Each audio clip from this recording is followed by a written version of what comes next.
So good afternoon, everyone, and welcome to the National Capital Planning Commission's May 6, 2021 public meeting. Our first order of business, Ms. Coster, could you please take the roll call? Certainly. Commissioner Steingasser? Here. Commissioner McMahon? Commissioner McMahon? Here. Thank you. Commissioner May? Yes, here. Thank you. Commissioner Argo? I am here. Thank you. Vice Chairman White? Present. Thank you. Commissioner Wright? Here. Commissioner Dixon? Here. Thank you. Commissioner Cash? Here. Commissioner Chang? All right. And Commissioner Ginsburg? Okay. I'm here. Sorry. Trying to be here. Trying to be here. All right. Trying. Lena's here too. Lena Chang. Oh, sorry. thank I'm you. just not used to being called commissioner. So all right. like, who is that? All right. Vice Chairman White, you have a quorum. Thank you. Well, noting the presence of a quorum, I'd like to call this meeting to order. Today's meeting is, of course, live streamed and will be available in a few days as a video on NCPC's website. If there's no objection, the agenda is adopted as the order of business. And at this time, we'd like to play a short video clip of the Pledge of Allegiance. I pledge allegiance to the flag of the United States of America and to the republic for which it stands, one nation, under God, indivisible, with liberty and justice for all.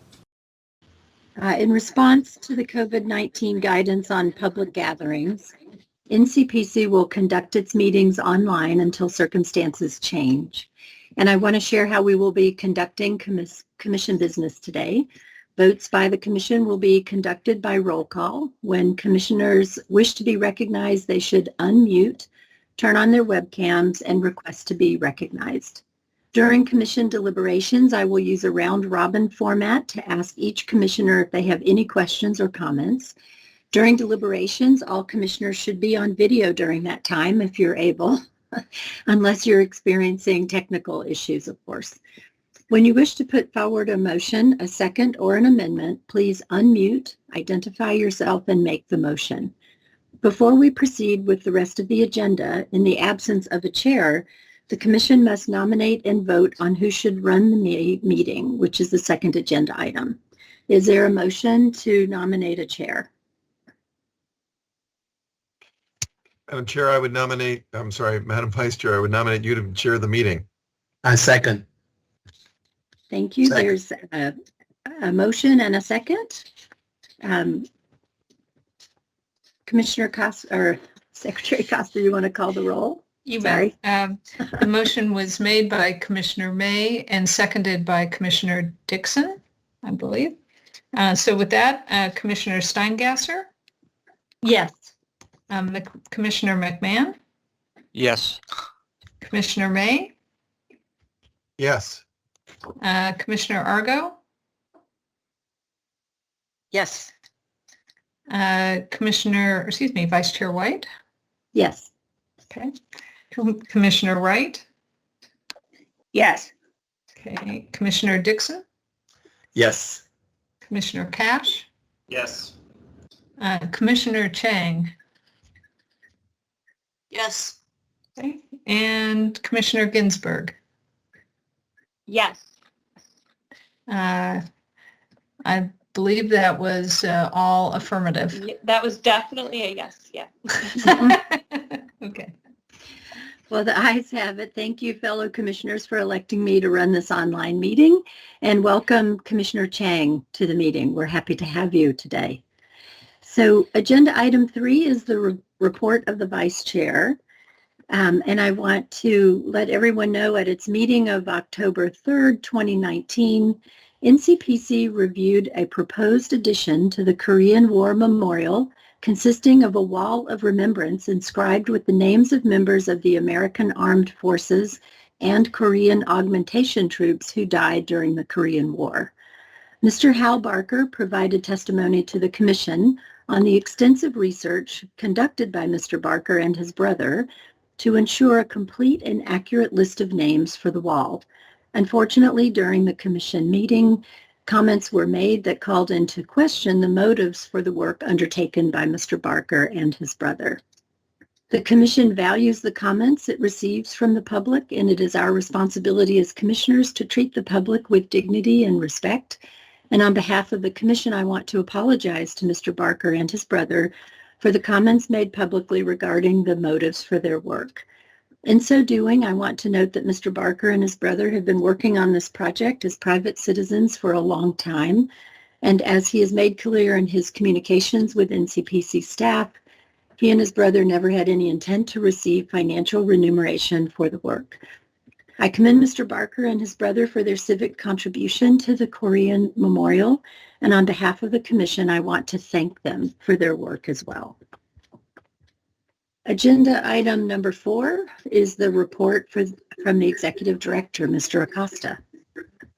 Thank you, Madam Chair. Looking to future Commission meetings, our June and July meetings look very busy.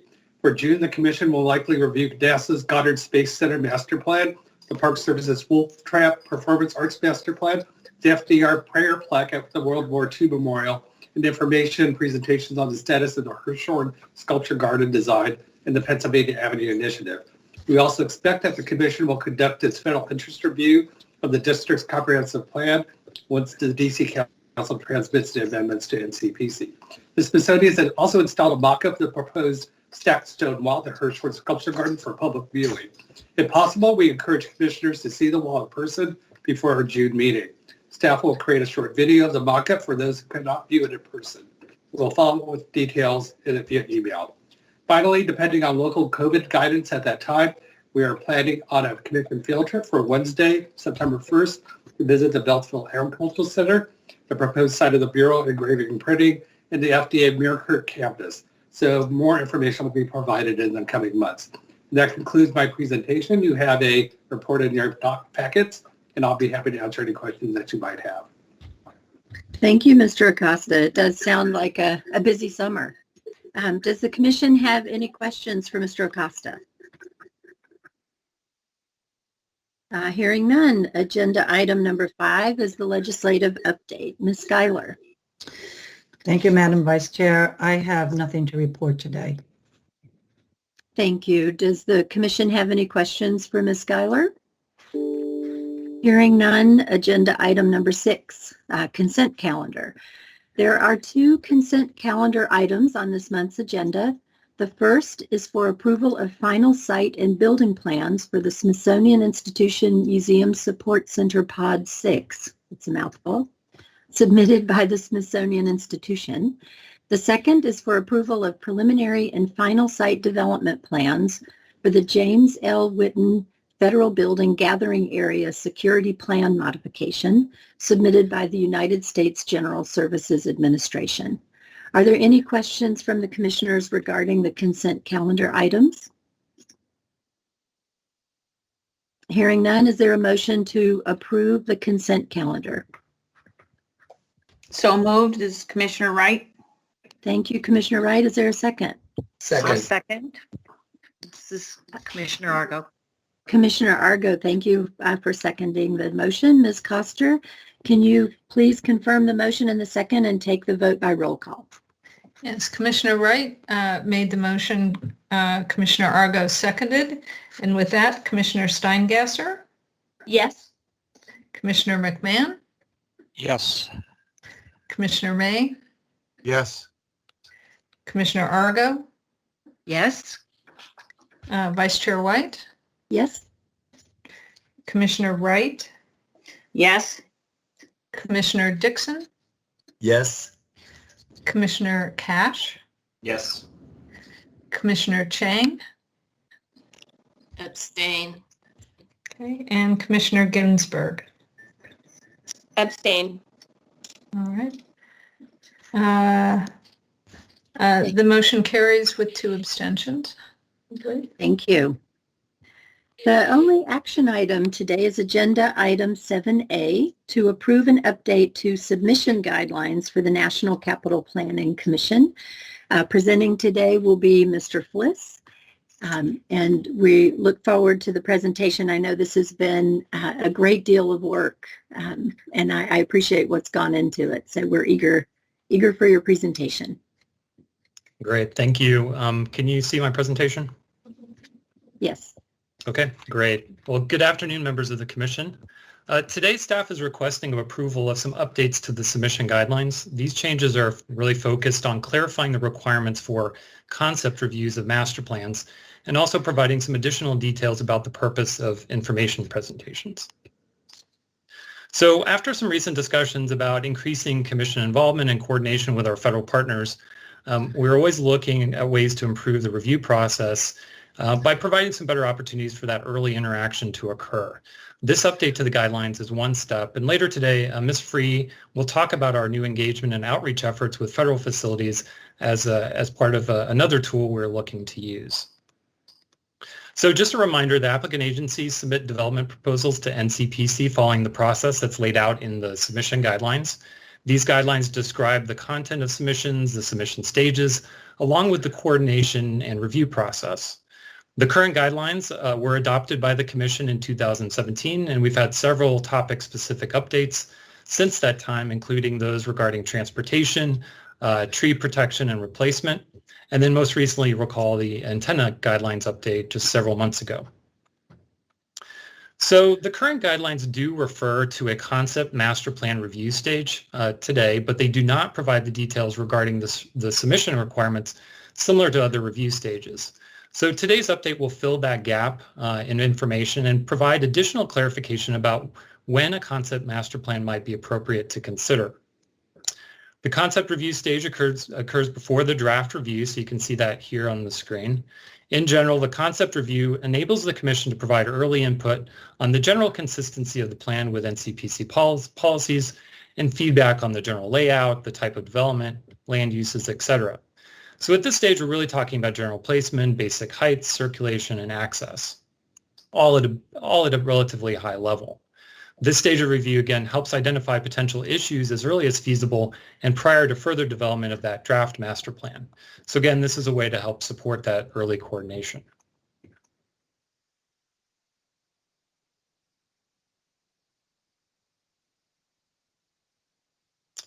So at the concept review stage, the Commission is focused on issues such as, is the concept consistent with NCPC comprehensive plan and other policies? Are there particularly unique or complex issues? And perhaps most importantly, if more than one alternative is under consideration, are there meaningful differences or preferences from NCPC's perspective? This is really one of those key aspects of the concept review when the Commission can provide comments on these alternatives to help provide guidance to the applicant.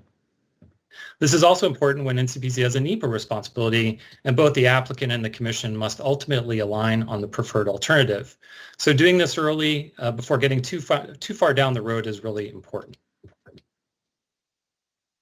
So the Commission has reviewed several master plans at the concept review stage, including the recent St. Elizabeth's Master Plan Amendment, as well as the South Mall Campus Master Plan.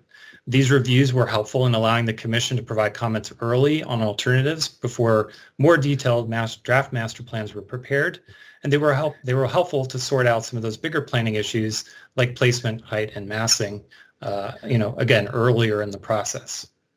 Again, the current guidelines do refer to a concept master plan stage, but they don't have the details regarding the submission requirements, so that is what the purpose of today's update is. So after we first drafted these updates, staff did reach out to several applicant agencies that have recently submitted master plans, including GSA, the Navy, and the Smithsonian. In general, there are major comments related to understanding the purpose of concept reviews and how to determine if such a review is necessary. In particular, the agencies asked that the guidelines provide better parameters for determining when to use the concept review to provide more certainty in the process to avoid surprises, particularly to the schedule or budget. So based on these comments, staff did revise the proposed language and it's the language that's before you today. In particular, we clarified that the concept master plan review stage is not mandatory. In addition, NCPC staff will work with the applicant during the pre-submission stage to jointly determine if a concept review would be helpful or not. Again, this is to help allow applicants to plan ahead. We've also added examples of plans where a concept review may be suggested and or beneficial. These again give applicants an idea about what might qualify for a concept review. So for example, this might include new or greenfield sites where there's no existing master plan, plans that are substantially out of date or where there are, substantial changes in program, or situations where applicants again are seeking commission feedback on distinct alternatives. Again, we think these all might benefit from a concept review, but we will work with applicants to discuss that at the pre-submission stage. So moving on to another topic of this update, we've also added a description of information presentations as part of this update. This is intended to provide some clarification as to the purpose of information presentations, which are distinct from the formal review stages, which are described in the rest of the guidelines. So again, this is not a requirement. This is just to provide some information to the applicants, the staff, and also to provide some guidance to staff. Generally, information presentations are reserved for introducing larger complex projects before a formal submission is made to the Commission, or to provide an update on specific topics related to projects that the Commission has already reviewed. I think the example of Union Station is a good one where the Commission had a concept review of that project, and later we did an information presentation about parking, so it was a specific discussion about that issue. These presentations occur at the recommendation of NCPC staff, and the Commission does not take an action. I will note that information presentations are also used by staff or other organizations to brief the Commission on other planning-related topics. You can recall just last month we had a presentation by COG talking about the COVID-19 pandemic. Staff may use information presentations also to brief the Commission on the preparation of comments related to NEPA, particularly EA comment letters or EIS comment letters. In these instances, staff will brief the Commission on NEPA correspondence that's pertinent to projects that are subject to future review, but where there is no pending application before the Commission. So you've heard briefings on EIS comment letters in the past, most recently for the Managed Lanes project. And later today, you're going to hear another one regarding the Maglev project, which is also in the NEPA process. Again, this is really important to the Commission because the NEPA process is another point where NCPC can provide guidance even before a project is submitted for a formal review.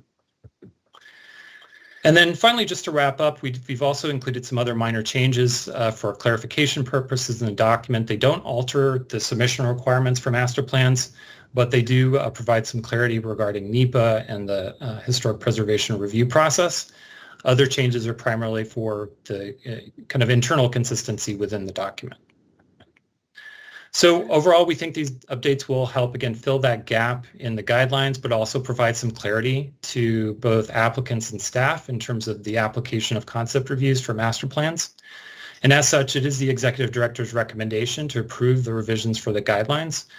We will make any changes to the document per the discussion today, and then also include any minor editorial updates.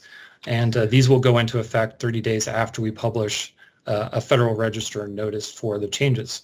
So that concludes my presentation. I'm happy to answer any questions. Thank you. Thank you, Mr. Fliss. We'll now open it up to the Commission for discussion. I'd like to start with Commissioner May and then go in a round robin format using our normal seating order. So please keep your webcams on during the discussion, and let's turn to Commissioner May. I don't have extensive comments. I would just say that I appreciate the clarifications and the update, and look forward to using the new submission guidelines. Thank you. Commissioner Argo. Can you hear me? I'm frozen right now. Yes. Okay.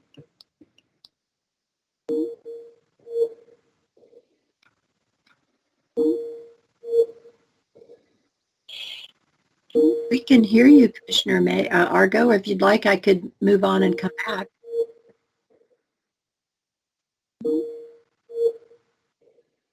Julia, what's your advice here? Hello, I'm back. Oh, good. Commissioner Argo. Welcome back. I have no idea. It's the Gremlins. boogie monsters on Teams kick me off. So no, I have no, all that to say, I have no additional comments. Thank you. Commissioner Wright. Commissioner Wright. I'm coming. Sorry, I'm slow on the trigger. I do actually have a question.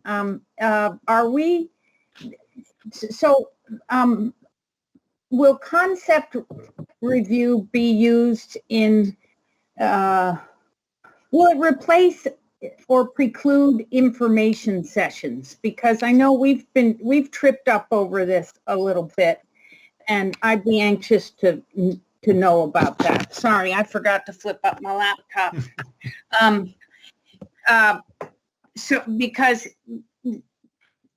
Well, I'll just leave it there. That's my question, Mr. Fliss. I mean, Yeah. Let's just imagine St. Elizabeth's, another amendment. So would we use concept review instead of the information session? That's what we did last time, and this is a welcome change, if the answer is yes.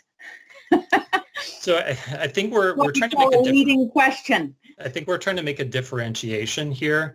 When there are alternatives on the table, staff thinks it's more important to have that discussion as a concept review, because that way you can actually capture the commission's guidance.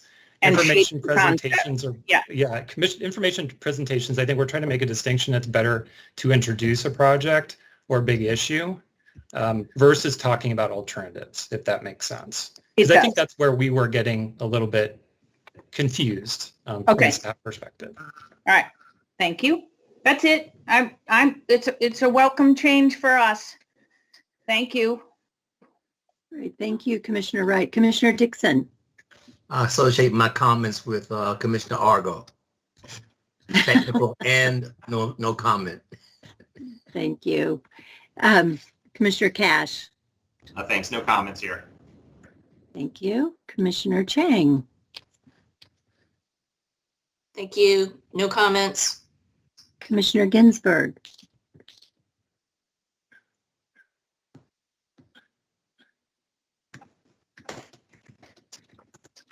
Thank you. No comments. Thank you. Commissioner Steingasser. Yes, I just want to state that I agree. I think this will be a pleasant and a good change that'll help organize a lot of the thoughts and the way the material comes to us. So I appreciate it. Thank you. Commissioner McMahon. No comments. Thank you. Well, thanks, everyone. I would just like to add, I think it's really important to acknowledge the work that it takes on behalf of staff to go back through these guidelines and really think hard about not just making it easier and more clear for the applicant, but keeping it robust enough so that we're addressing issues and catching them in the process as they go along. And I just want to acknowledge the great work that's been done, and I think it'll help us all with greater coordination between us and our applicants. So with that, is there a motion to approve the final guidelines? So moved. Thank you, Commissioner Wright. Is there a second? Mrs. McMahon, I second. Commissioner McMahon seconded. Ms. Coster, can you please confirm the motion in a second and take the vote by roll call? Certainly. Commissioner Wright, I just want to make sure, made the motion. No, it wasn't me. I think it was Commissioner Steingasser then. Oh, I'm sorry. Excuse Yes, me. is that correct? Voice. Okay. Sorry. Yep, and Commissioner McMahon made the second. And with that, Commissioner Steingasser, if you can lead us off. Yes. Thank you. Commissioner McMahon? Yes. Commissioner May? Yes. Commissioner Argo? Yes. Vice Chair White? Yes. Commissioner Wright? Yes. Thank you. Commissioner Dixon? Yes. Commissioner Cash? Yes. Commissioner Chang, Abstain. and Commissioner Ginsburg. Yes. Thank you. The motion is carried. So that covers our agenda action item. And now we have 2 information presentations. Agenda item 8A is an information presentation on NCPC's Facilities Outreach Initiative in the National Capital Region. So Ms. Free, welcome. Thank you. Can you see my screen? Yes, thank you. Okay, great. Well, good afternoon, Commissioners. I will take a few minutes today to brief you on the outreach program for federal facilities in the region that the NCPC Plan Review staff will initiate this summer. We think this is a timely briefing in conjunction with the previous action item on the submission guidelines update, and given the discussion at last month's commission meeting regarding how NCPC can weigh in on important site selection decisions, which clearly have urban planning implications, but are not required to be reviewed by the commission. This program currently focuses on federal facilities located within the environs of Maryland and Virginia. For purposes of this initiative, we define federal facilities as federally owned property located in the National Capital Region to include installations, campuses, master plans, and individual sites and buildings. Please note that the program does not currently include NPS or National Park Service park properties at this time. The park properties will be incorporated as a later phase of this initiative. So the outreach program builds upon NCPC's previous and ongoing outreach work, including annual coordination meetings with the Department of Defense, the biannual Federal Capital Improvements Program, or FCIP, data calls, the Master Planning Training Workshop, which we held in January of 2020, and less regular but effective staff outreach on new guidelines and resource guides that's conducted as necessary. So given our prior success in outreach with the Department of Defense and other venues, we saw the next logical step was to formalize the outreach to include civilian agencies. While coordination regarding projects within the district is robust and includes monthly coordinating committee meetings, there are currently a number of challenges in coordinating with applicant agencies of the facilities and the environs. NCPC's review of projects in the environs is extremely important because local and state governments do not have the authority to review development on federal land, and NCPC is the only planning agency providing that oversight for these facilities. A good example of the current challenges is our recent experience with the Humphreys Engineering Center, which in many ways touches on all of the issues we need to address. First, a change in staff and/or infrequent submissions results in a loss of institutional knowledge of NCPC and its requirements. Secondly, even if applicants are aware of NCPC's authorities, they often approach NCPC staff too late in the planning process. And third, there is not a process in place to directly update applicants on NCPC's work and how it may impact their projects. A good example of this would be the recently adopted tree preservation and replacement policies or the antenna submission guidelines. So there are 3 ways that we're addressing these challenges. The previous presentation by Mr. Fliss already discussed 2 solutions to address these issues, including bringing master plans in earlier to the Commission at a conceptual level, and having the Commission advise on NEPA comments for projects in the environs. The third solution is through a new annual outreach initiative that NCPC staff is beginning in June. I will summarize the goals, findings, and next steps related to the initiative on the next series of slides.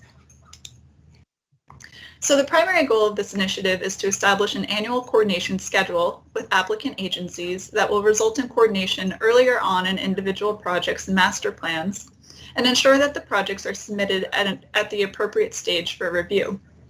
We will also integrate the Transportation Management Plan, or TMP, monitoring schedule into this outreach and look to coordinate this effort with the FCIP process wherever possible. On the information management side of things, we are currently working to create a visual, interactive, map-based platform to keep track of and manage the information about each facility, including primary applicant contact information, TMP reporting, the date of the last coordination meeting, and the meeting notes.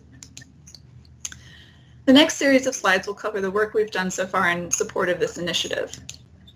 And a key aspect of establishing the program began last October, which required staff to take inventory of the federal facilities within NCPC's jurisdiction, identify where within the environs these facilities are located, and who the associated applicant, occupant, and owner agencies are for those facilities and their contact information. In many cases, the applicant, occupant, and owner agency differs for a single facility. The applicant agencies are those that oversee a facility, but may not occupy or even own it. A good example of this is the Intelligence Community Campus in Bethesda, where the Army Corps of Engineers is the applicant, the Defense Intelligence Agency is the occupant, and the owner is the Department of Defense. NCPC staff typically coordinates most directly with the applicant agencies in the review of facility projects, while the occupant and owner agencies may have varying degrees of participation. So this data was collected from various sources, including GIS, project submission records, former internal inventory efforts, and agency and department websites. I will review a summary of the data we collected on the next series of slides. So once we gathered the data we needed, we started looking at how we should structure the outreach to ensure it's effective. We looked to resolve if the outreach should target facilities based on their location or by the applicant agency, and also when the outreach should occur.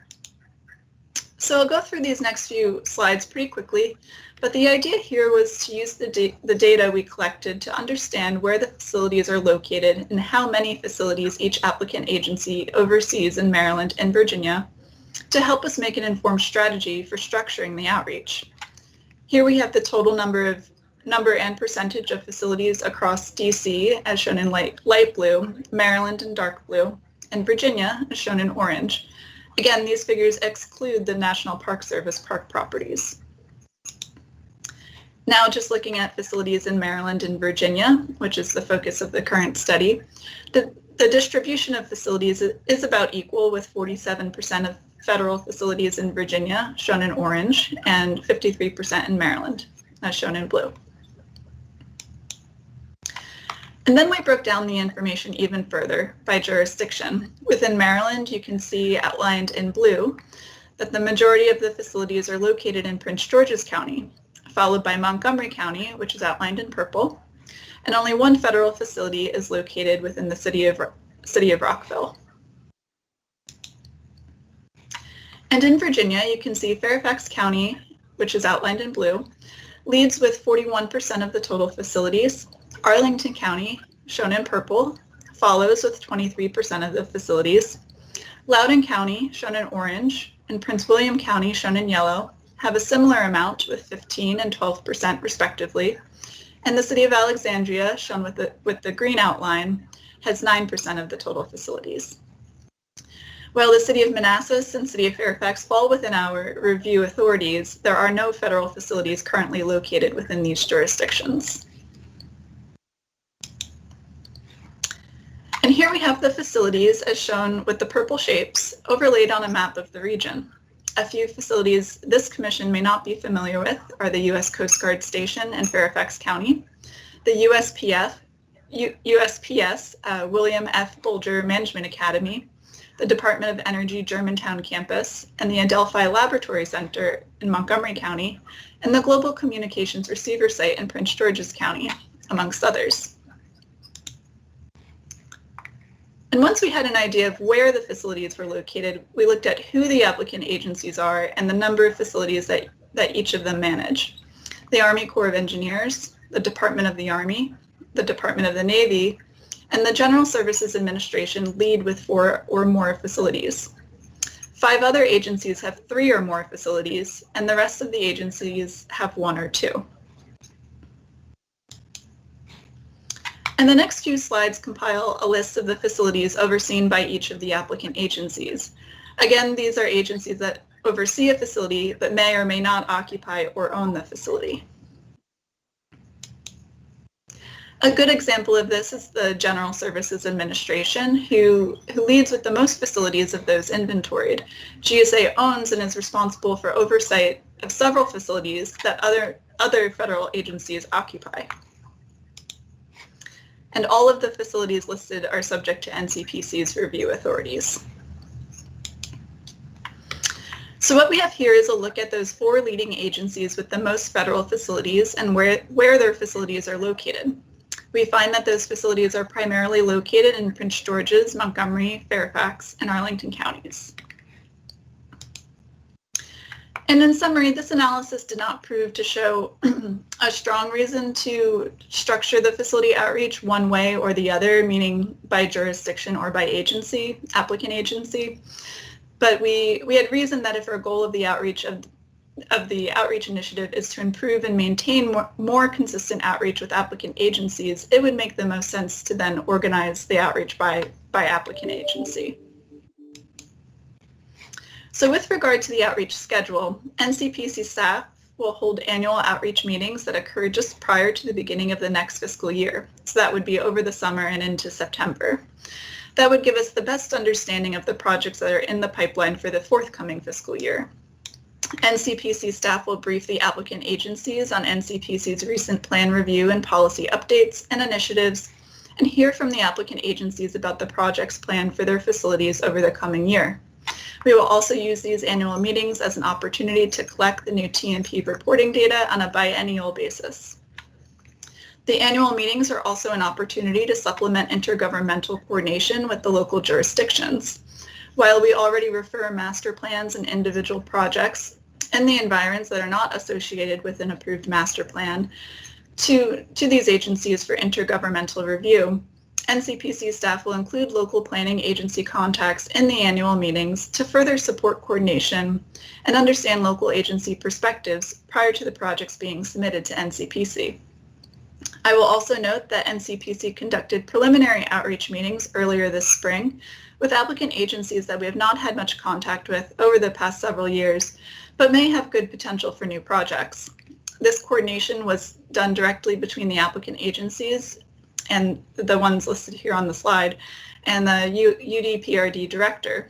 And it's a unique outreach to this first year of the program. Moving forward, all outreach meetings will be conducted over the summer, as I had just previously described. The outreach is designed to have a facility-specific approach by coordinating directly with applicant agency contacts that are knowledgeable about the planning and oversight of each individual facility. An NCPC project officer will also be assigned to each of the applicant agencies and will serve as the primary point of contact for that agency as it relates to projects for the facilities that they manage. Staff finds that this approach will support a greater understanding of the planned improvements for each facility and enhance coordination and dialogue between NCPC staff and applicant agency staff throughout the year. And also, as part of this initiative, staff drafted a new plan review resource guide and a resource guide for controlled unclassified information master plans to assist applicants with preparing applications for NCPC's review. In terms of next steps, NCPC staff will be working to confirm applicant contact information, schedule the outreach meetings, and to finalize our work on the information management side of things. We will also begin to incorporate data collected for the NPS park properties into this initiative. So this concludes my presentation. I look forward to your discussion, and I am happy to answer your questions. Thank you. Thank you so much, Ms. Free. I'll now open it up to the commission for discussion, starting with Commissioner Dixon and then go in a round robin format. Please keep your webcams on during the discussion. Commissioner Dixon. First of all, I want to thank the staff for presentations, very, very thorough. And I have no questions at this time, but thank you very much. Thank you. Commissioner Cash. I also want to thank staff for the very informative presentation. I haven't had any other comments or questions. Thanks. Commissioner Chang. Thank you for the presentation. It was very informative, and I have no comments. Thank you. Commissioner Ginsburg. I think my internet's back on, so I'm very excited. Thanks for having me. I think this data is really excellent, and I would just be curious if there's a way to break down federal buildings by congressional district for the members that are represented on my committee, but we can talk about that later, because I think it would be really useful for those members to understand the facilities that are in their districts. Thank you. Commissioner Steingasser. I'd also just like to thank the staff for the presentation, and I have no comments. Thank you. Commissioner McMahon. Yeah, I'll echo what everybody else said. Great work by the commission and good recommendations, a good study. I support the organizing by agency versus geography. I think that's a much better way, at least from my perspective, to do it. But thanks again. Thank you, Commissioner May. Yeah, I do have a couple of quick comments. First of all, I appreciate the fact that you did not try to fold in the National Park Service in this initial go-round because it would be very complicated and it would slow the whole thing down tremendously, I think, if you tried to do it all from the very beginning. We look forward to working with the staff when you actually do start talking about Park Service facilities. We have a lot of facilities and we have a lot of staff in different parks and a complicated structure for dealing with organizational structure for dealing with them. So it will be a challenge for all of us, I think, to get something useful out of that, but look forward to that prospect. I also think this, I look at this effort as a step toward better understanding more holistically the needs of the various agencies in the Washington area. And I'm hoping that as a result of this, NCPC will be able to better understand or anticipate the needs for new facilities that will come up. And so that when it comes to some of the siting of federal facilities in the National Capital Area, NCPC can play a stronger role in evaluating that and providing input and guidance. I think there have been a couple of, well, I won't go into the most famous example that I have of perhaps flawed agency siting decisions that have been made in the past. But I will say that, there's, I really think that, for example, the most recent decision with regard to the Bureau of Engraving and Printing and their decision on where to locate their printing facility is something where the NCPC could have been helpful in that process if we had been involved earlier on and not just at the point where we were trying to evaluate that facility. So hopefully we will inch toward that. It is a bit of a holy grail, but hopefully we'll be able to get That's a great point. So planning's holy grail, right? Generally. Exactly. Yeah. Well, I mean, these locational decisions, particularly given the way commuting patterns and such will be, will continue to evolve in the near future. I think these things are incredibly important, as well as other, important principles like, living near where you work and things like that. They're hard to grapple with, but that doesn't mean we shouldn't try. Thank you. Thank you so much. Commissioner Argo. There we go. Just to say, in a former business, we call this client management in the businesses I've been in, and being proactive and thoughtful in a preliminary way and an anticipatory way is, in my opinion, a great way to do business. So very supportive. Thank you. Commissioner Wright.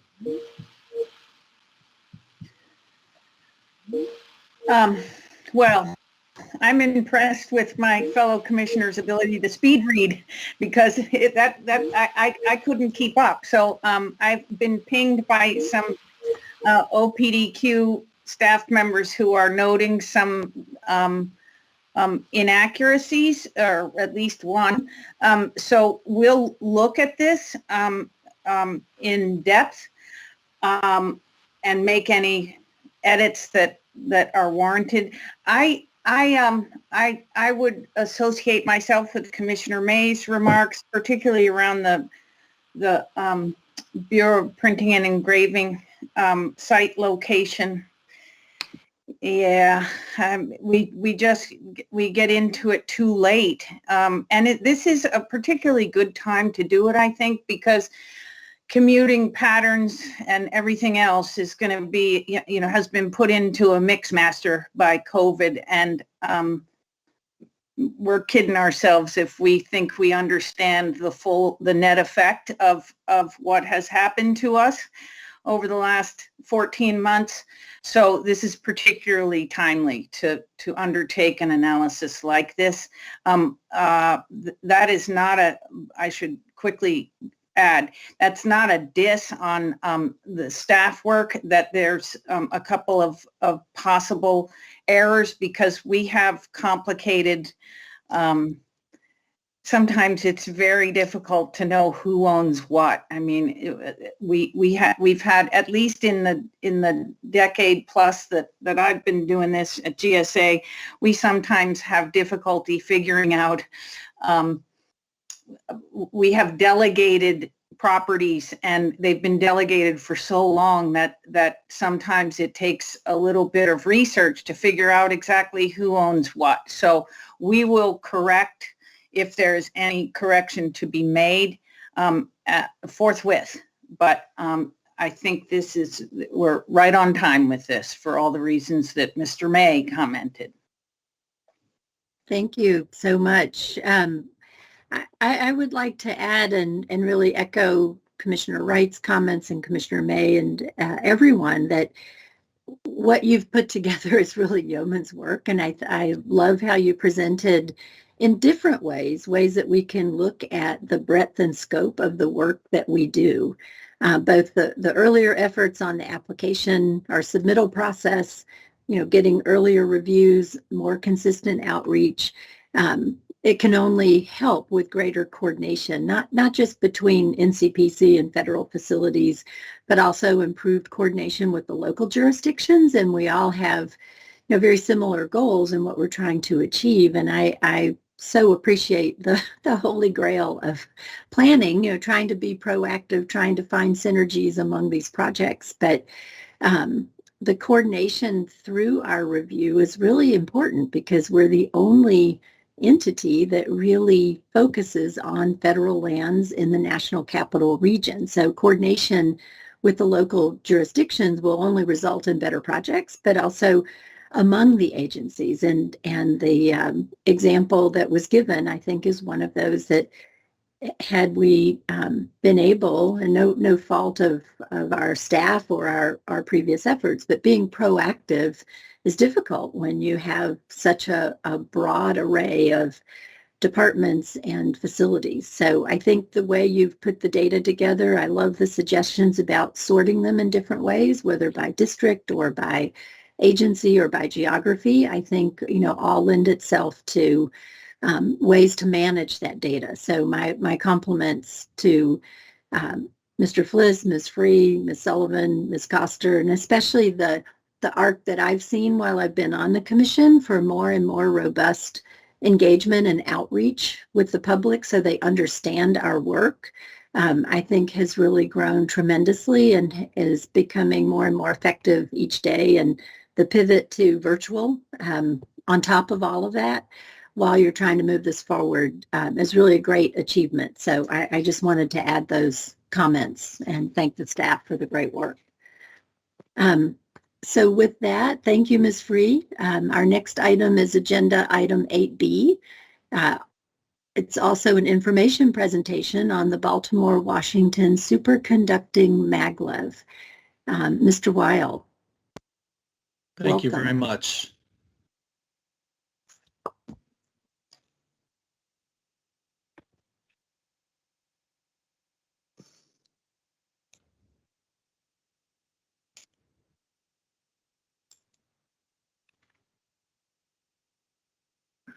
Okay, Madam Vice Chair, can you see the presentation? Yes, thank you. Okay, great, thank you.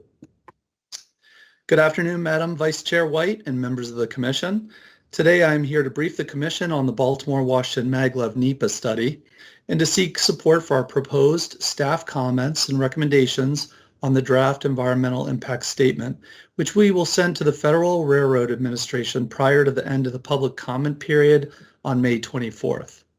In addition to our preliminary staff comments, we will also include any other comments that we hear today from Commission members in our letter.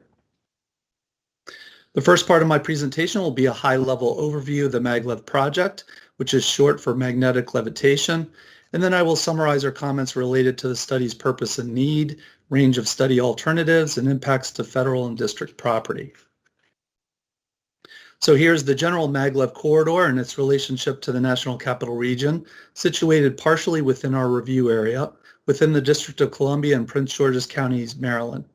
The proposed guideway alignment would span between 33 and 36 miles in length between downtown Washington, D.C. and Baltimore, Maryland.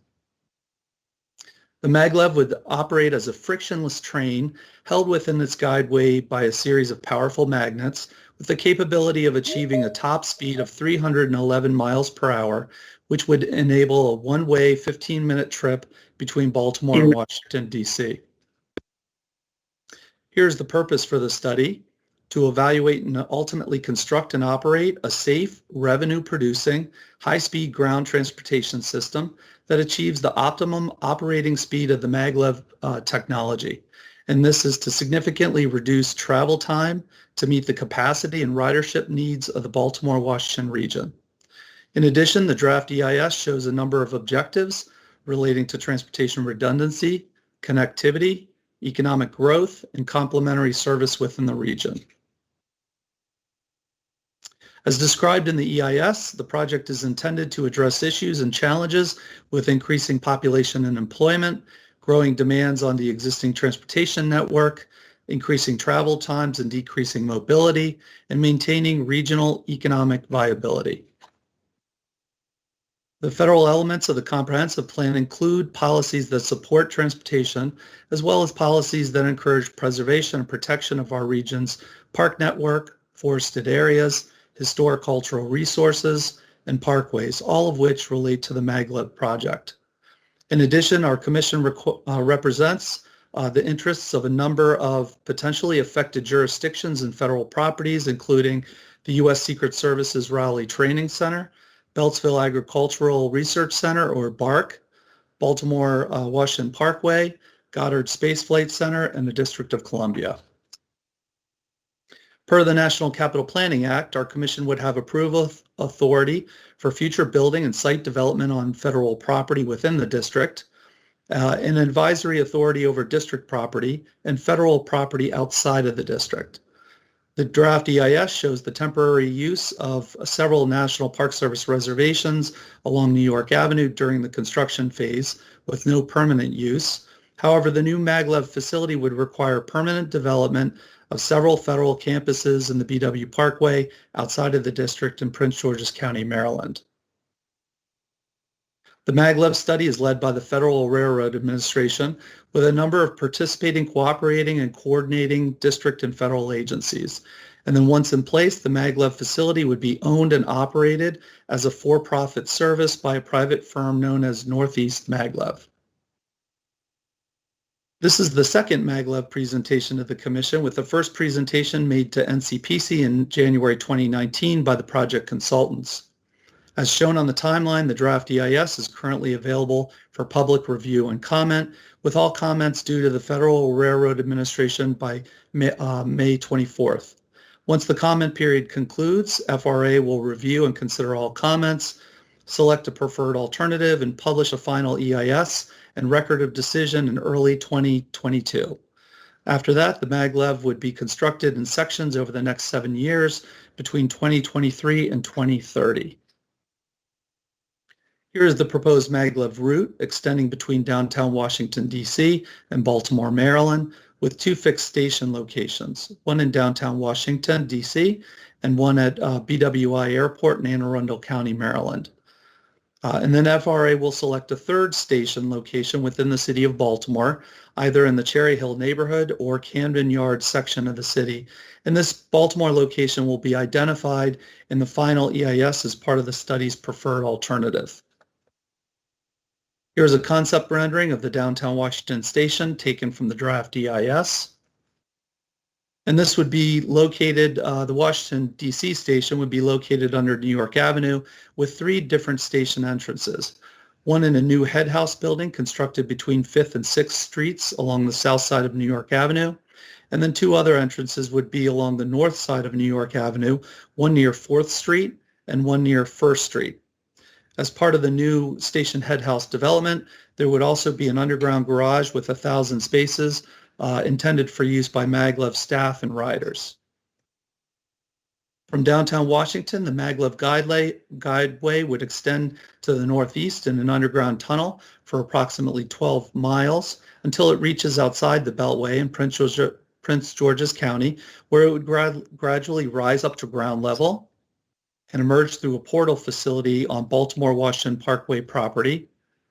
And then once above ground, the guideway would rise up into an elevated viaduct that ranges in elevation between 125 and 165 feet above ground level.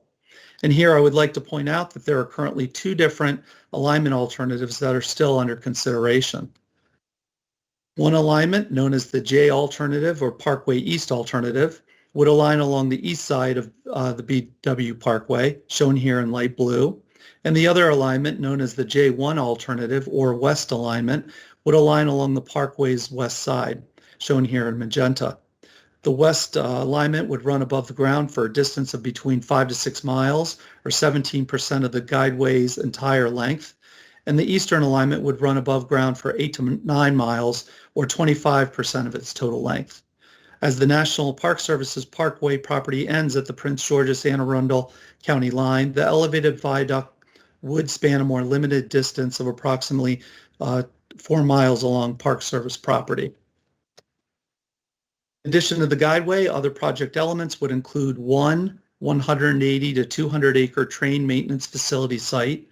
And the draft EIS is currently considering 3 potential sites for this, 2 of which would be located on BARC campus property within the National Capital Region.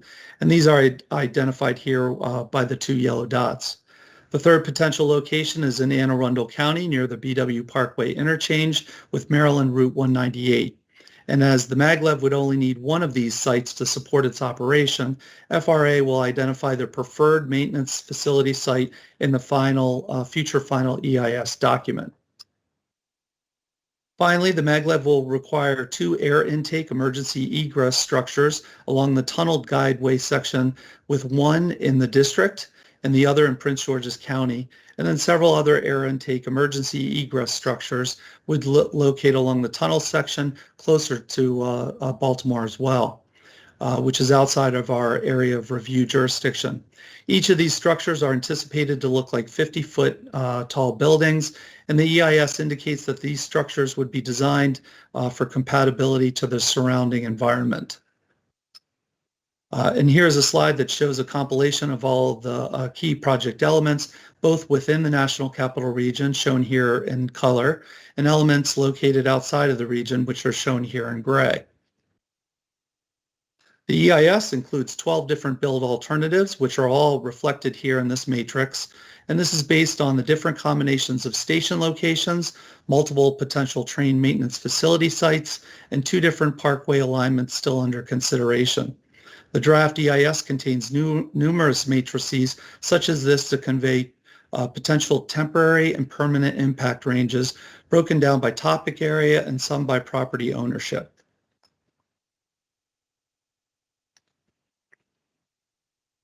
So that concludes my overview of the project, and now I will highlight our staff comments and draft recommendations, the majority of which focus on federal property and district impacts. However, we also remain unclear about the real benefits of the project given its potential for significant impacts to a wide variety of federal activities in the region.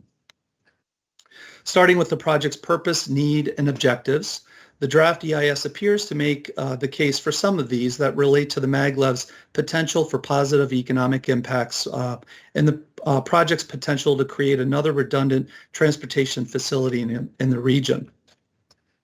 Here is an EIS ridership forecast table that shows a majority of Maglev's future ridership as being from travelers who currently drive between Baltimore and Washington, which is positive. However, in terms of the Maglev as a more traditional complementary form of public transportation, which is widely available to the traveling public, we note that there are several key differences between the Maglev and other services such as Amtrak, MARC, and commuter bus, including the Maglev's $60 average one-way fare, which would make this high-speed service less accessible than Amtrak, MARC, and commuter bus. We note that comparison sample one-way fares average $30 for Amtrak's regional service with a low of $15 for a one-way fare, as well as a one-way fare of $8 for MARC Rail. In addition, the draft EIS states that the Maglev would reduce future MARC ridership within the study area by over 30%, and Amtrak ridership by 94%. And these declines would require Amtrak and MARC to lower their service levels in response. Thus, the expectation that Maglev would compete with these more traditional public transportation services appear to be contrary to the intent of the Maglev project as a complementary public transportation mode. As shown here on this slide, Amtrak currently has plans to improve its system through future corridor improvements between Washington, D.C. and Boston, and these improvements could be undertaken to improve service in the Baltimore-Washington area in a much less disruptive way to local, federal, and private property.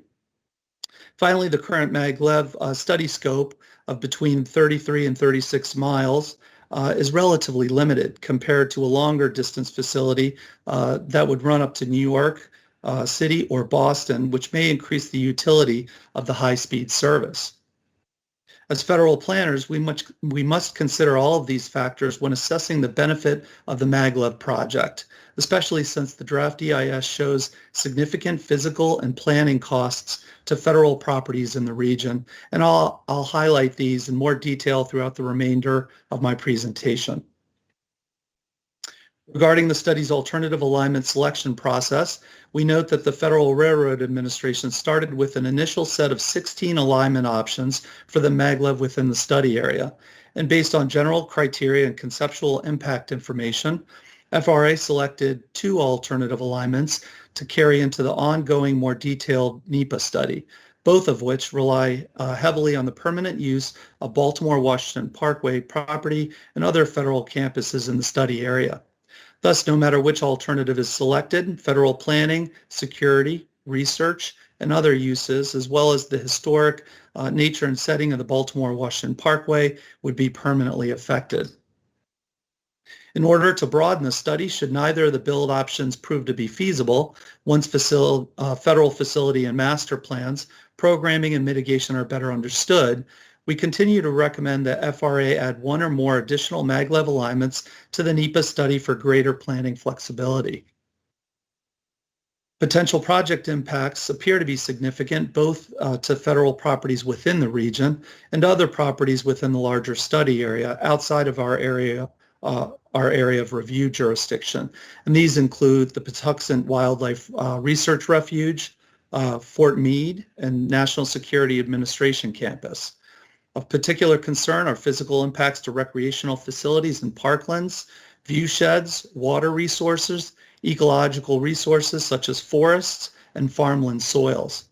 And while it may be possible to lessen these impacts to an extent, their magnitude would likely make it impossible to fully mitigate in a meaningful way.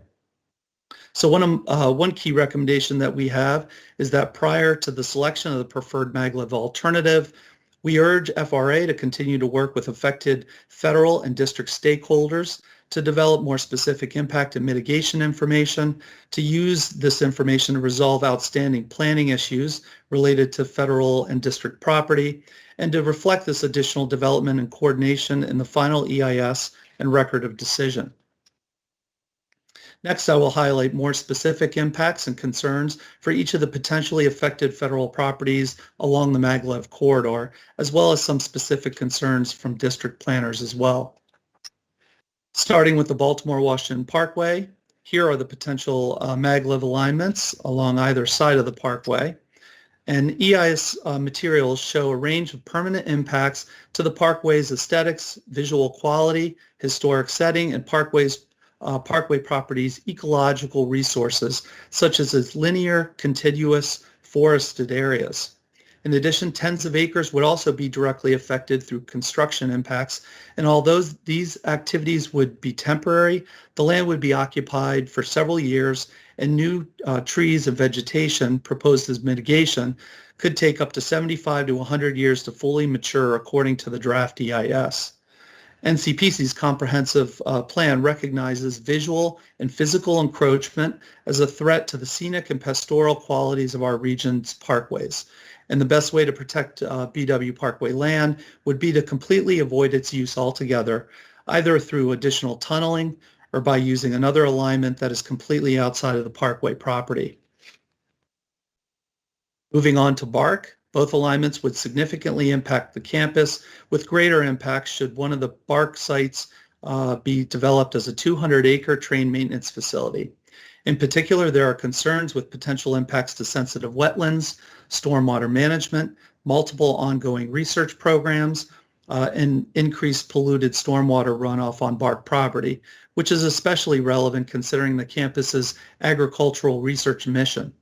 In addition, the large size of and placement of the maintenance facility would eliminate a number of potential future solar array sites, thereby threatening this BARC sustainable energy program.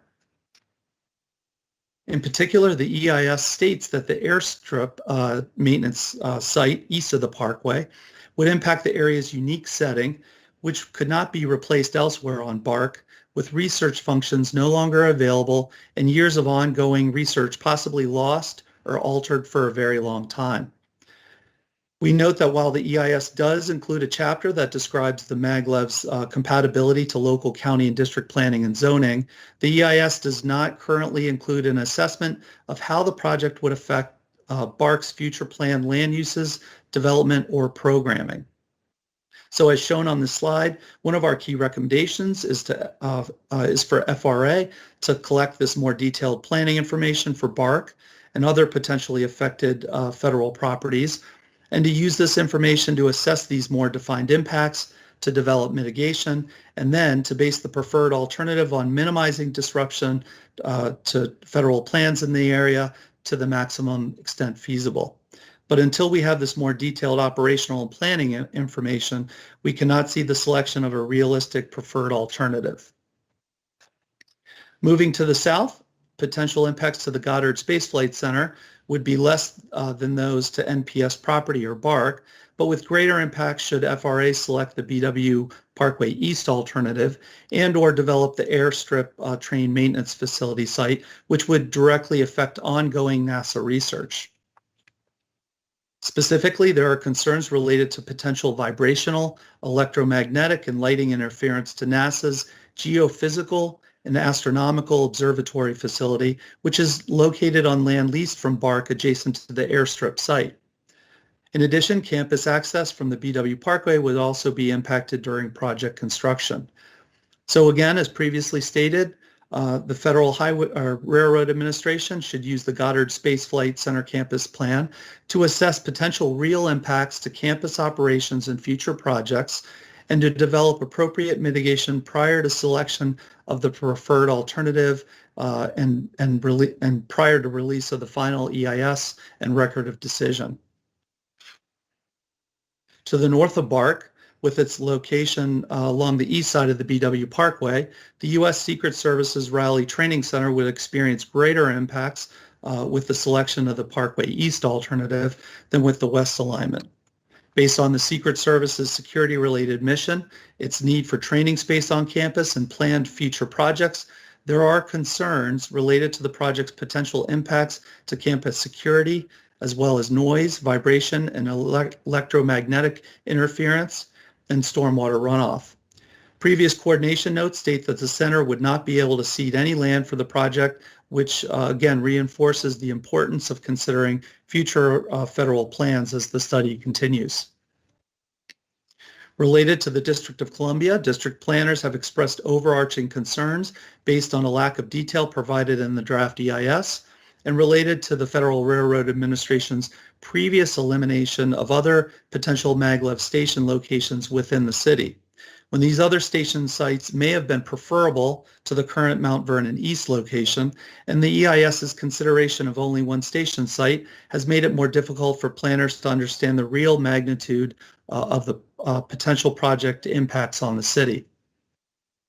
Other concerns include potential operational impacts to New York Avenue during construction as a major city transportation corridor, the potential new 1,000 space garage, despite other nearby potential parking opportunities in the district's effort to minimize parking in the city, and the fact that there are no direct underground connections to Metro Rail, which was one of the reasons for eliminating previous NOMA station locations. And NCPC staff are fully supportive of these comments, and we will support these and other district comments in our final letter as we continue to coordinate with district planning staff. So before I close, here are some key recommendations that we will convey to the Federal Railroad Administration in our comment letter. To continue to develop more specific mitigation with specific locations, since the draft EIS does not currently contain this information. To add one or more non-parkway alignments to broaden the study, should neither of the two current options prove to be feasible, once federal plans, programming, and mitigation are better understood, and to collect more detailed planning information before selecting the preferred alternative, since FRA should seek to minimize the disruption to existing and future federal plans and operations in the region. Regarding next steps, NCPC staff will finalize our comment letter based on today's meeting and send that to the Federal Railroad Administration prior to the end of the public comment period. FRA will then review all public and agency comments received, and then they plan to select a preferred maglev alternative and release a final EIS and record a decision in early 2022. In addition, over the next few months, the FRA and the maglev team have agreed to come in and provide a follow-up information presentation to our commission to address any questions and concerns that members may express at today's meeting. So that concludes my presentation, and I am now available to respond to any questions from commission members at this time. Thank you. Thank you, Mr. Weil, for such a thorough presentation. I'll now open it up to the commission for discussion, starting with Commissioner Cash and then going in a round robin format. Can I also ask, Mr. Weil, thank you, to take the screen down? Yeah. Thank you. Commissioner Cash, if you would like to offer any comments or questions? Well, I'm very thankful for the staff's work on addressing the district's concerns in here. I think that there's a lot of outstanding questions that need to be asked about this. I have a lot of concerns about the impacts, especially here in downtown, but on the project itself, I guess I'll go with the old adage, if you don't have anything nice to say, then don't say it at all. So I'll do that. I'm sure your mother would be proud of that statement, Mr. Cash. Thank you. Commissioner Chang. Thank you for the presentation. I have no further comments. Thank you. Commissioner Ginsburg.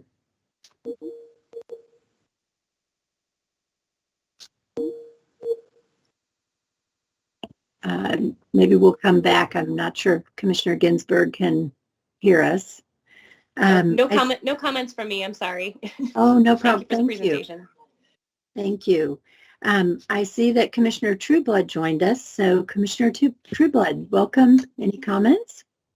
Thank you. I guess maybe it's a question. Thank you very much for the presentation. It summed up, I believe, many of our thoughts so far. But my question, you had mentioned earlier NCPC's approval authority over New York Avenue, and I'd love to hear a little bit more about what that looks like and what we should be anticipating our role in that review and approval in the future. Well, yeah, at this time, it looks like first of all, our commission would have approval authority over federal property within the district. And at this time, the draft EIS shows a number of National Park Service reservations along New York Avenue as being temporarily impacted during the construction phase. The draft EIS explains that these reservations would be returned back to their existing state once the construction phase was complete. So that's where our approval authority would be. Okay. Thank you. I mean, I guess I'll just say, I have a number of questions probably better suited for the project sponsor. So I look forward to that presentation. Thank you. Commissioner McMahon. I appreciate the staff's work. I enjoyed the presentation. Looking forward to future discussions on this topic. Thank you.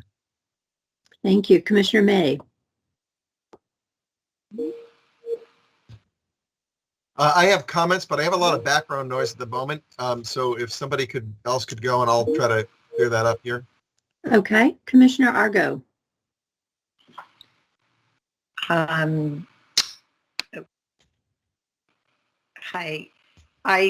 I'm kind of bowled over. It was, it's a huge, it's a huge project with potentially huge impacts, that I think, you clearly touched on. I appreciate it's a huge amount of work, I'm sure has gone into this and will continue to go on into this project, and really appreciate how the staff has dived in and given us, and given us the overview, but also being very clear about where the key issues will be, not just for the commission, but for other authorities as well. Thank you. Commissioner Wright. Okay, I keep getting no questions or comments at this point. What did I go out of turn? Sorry, I don't have any questions or comments. It's kind of overwhelming. I remember seeing it the last time. People talk a lot about how we are not competitive in this realm with other countries, and I don't know how they get it done because there's so many things that can impede the progress of a project like this. It was extremely thorough. I find it overwhelming to think about what would need to happen to bring this project to fruition. Wow. So I'll just leave it at that. And I guess what will be our next, what's the next step? And in the end, I said I wasn't going to comment or ask a question. What entity is the final decision maker when we really get to mitigation and all this stuff? I mean, I'm sort of unclear on the decision tree on this, which is an unfair question, Mike. I'm sorry. Oh, that's okay. I believe this is fairly similar to the famous managed lanes project, where the Federal Railroad Administration technically is the lead agency, but they are also working very closely with the Maryland Department of Transportation. And basically, once they wrap up the study with a selection of a preferred alternative, which they will publish through the final environmental impact statement and ROD.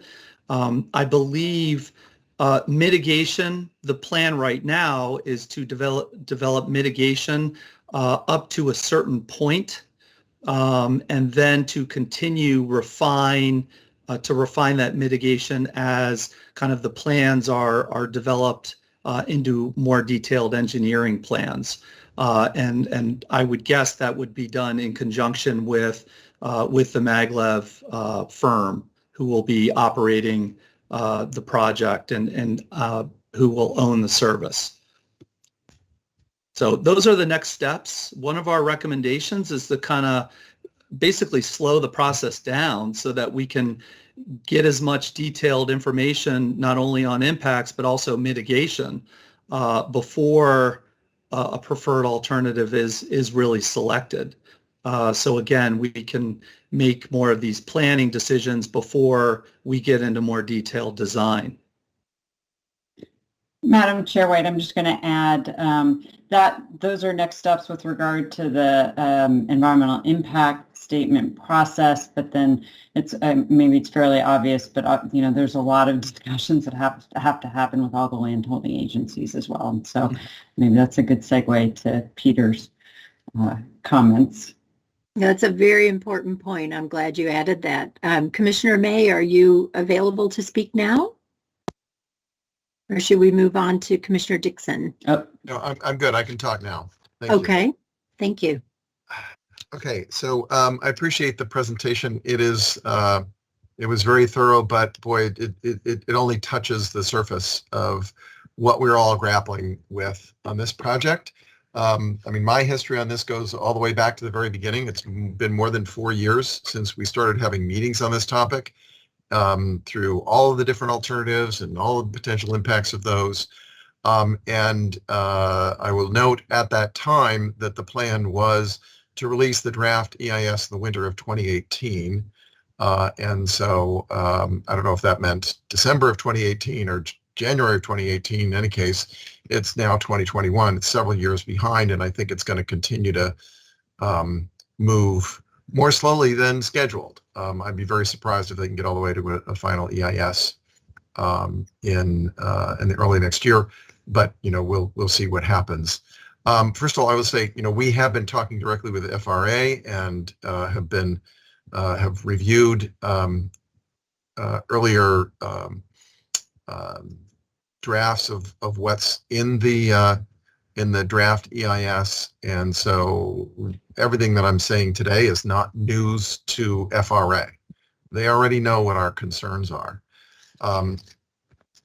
As noted in the presentation, there are multiple Park Service properties and DOI properties that are involved here. We have the two large Park Service parks, Greenbelt Park and, of course, the Parkway. 14 L'Enfant reservations are affected, and of course the Patuxent Research Refuge is also a DOI property. And we are coordinating the Park Service with DOI on all of the comments, and they'll receive a single comment letter from DOI. We're concerned about I think in the big picture, the concern is that we're not sure how this can actually happen, given the constraints of federal agencies involved, particularly Department of the Interior, which is what we know. I'm not sure what the path forward is, because what's being proposed is a set of impacts that are so substantial. I mean, more substantial than anything that I have seen in my Park Service career, and that at this point includes the managed lane study, which has been throttled back to the point where the effects are more manageable on Park Service land. I mean, this is the biggest thing. And when you get to that scale, some of the tools that are available for federal decision-making aren't necessarily available to you. So it's complicated. I'm not sure how this can happen. We'll see as we move further along and communicate further with FRA. I will say there are, the way the alternatives have been eliminated up to this point, and we're down to basically both sides of the Parkway, I think is problematic, and the level of impact of those alternatives has gotten more extensive as the design has been refined.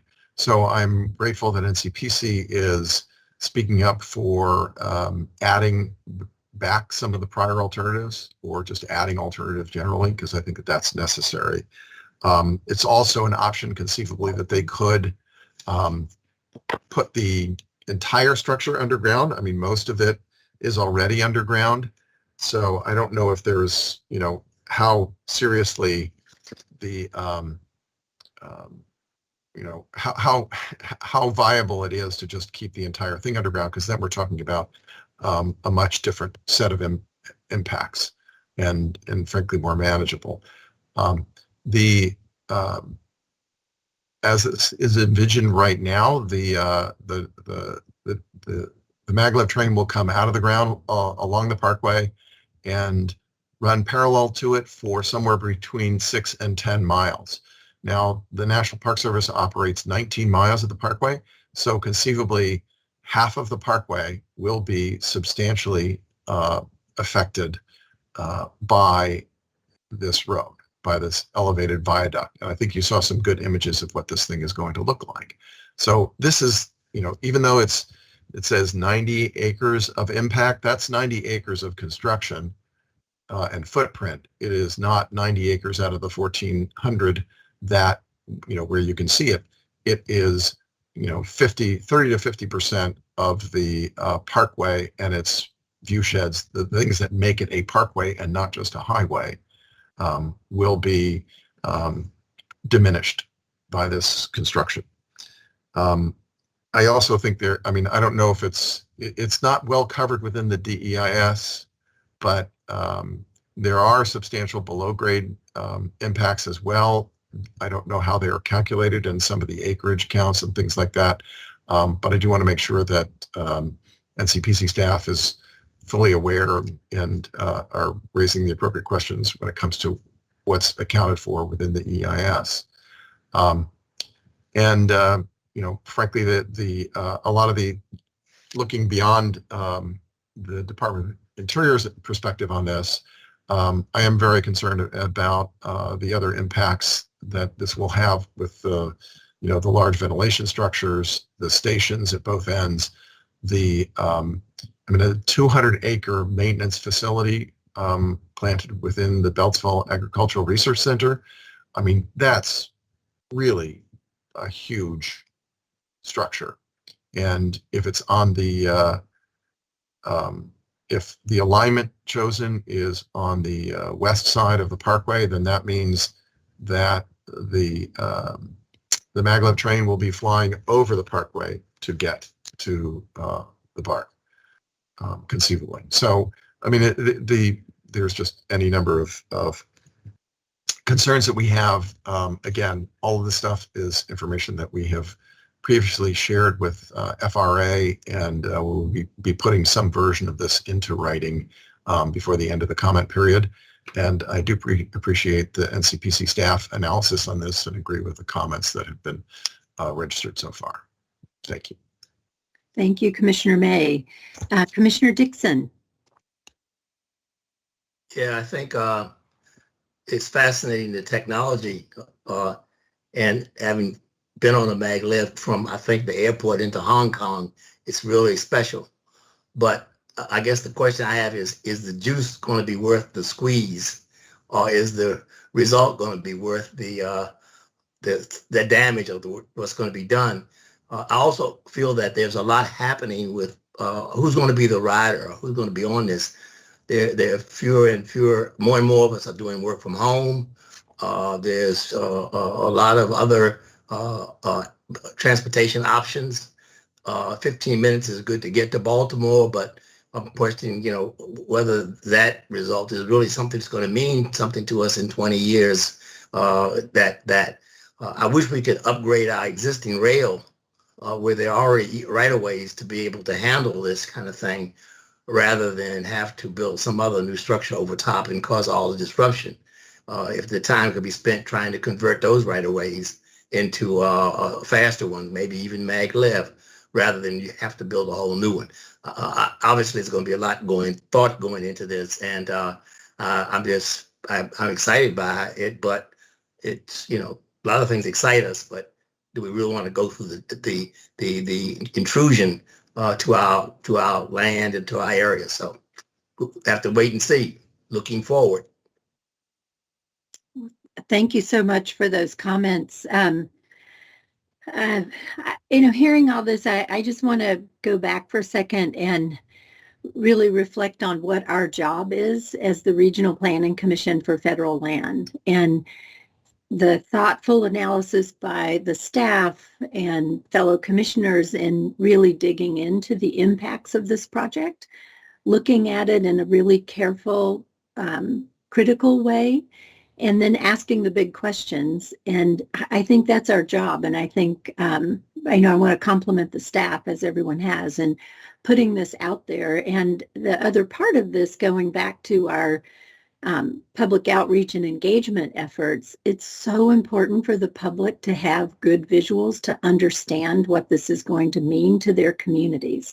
So the visuals that you include on the visual vegetation impacts, what happens along the parkway, is really important for the public to understand. So I so appreciate that we not only do this work, but we do it in public, in the spirit of helping analyze what these trade-offs are. I mean, our comprehensive plan policies encourage non-single occupancy vehicle transportation systems, but with this one, obviously, there are lots of trade-offs. I do question, I love the way Commissioner Dixon put it, is the juice going to be worth the squeeze? And I think as a society, that is what we have to do in looking at these projects. As Commissioner Wright noted earlier, COVID has an impact on transportation and how we travel and use these systems. The competition to public transportation and the equity issues that are involved in these decisions are serious and really need careful review. Commissioner May, I'm really glad that you've shared with us what the status of your conversations are with the Federal Railroad Administration. This is a really important project for our review. So thank you for that. And I look forward to having the Federal Railroad Administration and the Maglev team come back to the Commission to answer all these questions, discuss the project further. And I hope everyone who is in the public who's participating and watching the meeting today will go and review the presentation and the materials that our staff has put together and take a look at what this will mean for your communities. So if there are no other questions or comments from the Commission members, we will conclude our open session agenda, but I didn't want to cut that off if someone had an additional comment or question. Well, thank you, Mr. Weil, for your presentation and good work. So this concludes. Commissioner Argo, did you want to make an additional comment? Okay, thank you. This concludes our open session agenda. The Commission will next meet on Thursday, June 3rd at 1 p.m. Eastern Time. And if there is no other business, the open session is now adjourned. Thank you.